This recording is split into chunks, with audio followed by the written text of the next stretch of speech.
ഈ 40 പേരിൽ ഒരുപാട് പാഷനേറ്റഡ് ആയിട്ടുള്ള ആൾക്കാരുണ്ടെന്ന് ഇപ്പോൾ അവിടെ പറയണ്ടായി.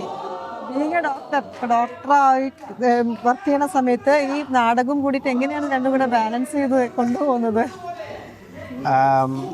നമുക്കിഷ്ടമുള്ള കാര്യങ്ങൾ ചെയ്യാന്നുള്ളത് അതിന് പ്രത്യേകിച്ച് നമുക്ക് സമയം കണ്ടെത്തേണ്ടി വരില്ല. ആ സമയം താനേ കിട്ടും എന്നാണ് ഞാൻ വിചാരിക്കുന്നത്. കാരണം നാടകം ഭയങ്കര ഇഷ്ടമുള്ളൊരു കലാരൂപമാണ്.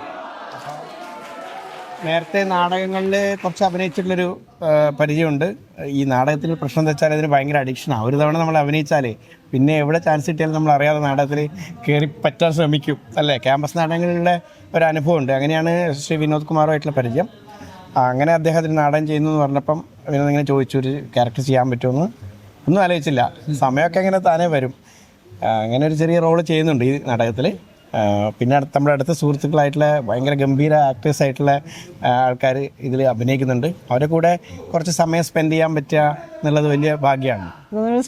സ്ട്രെസ് ഫ്രീയും കൂടിയാണ് അല്ലേ? അതെ അതെ അതെ. ഏത് കലാരൂപവും സത്യത്തിൽ നമ്മളെന്ത് പ്രൊഫഷനാണെങ്കിലും ഉള്ളിലൊരു കലാകാരൻ ഉണ്ടാവുക എന്നുള്ളത് വളരെ നല്ലതായിട്ട് എനിക്ക് തോന്നാറുണ്ട്. നമ്മുടെ സ്ട്രെസ്സ് മാത്രമല്ല, നമുക്ക് മാനസിക ശാരീരികമായിട്ടുള്ള എല്ലാ ഒരു സന്തോഷവും ഒരു സമാധാനമൊക്കെ കിട്ടണമെങ്കിൽ എന്തെങ്കിലും ഒരു കലാരൂപം ഉണ്ടെങ്കിൽ നല്ലതാണ്.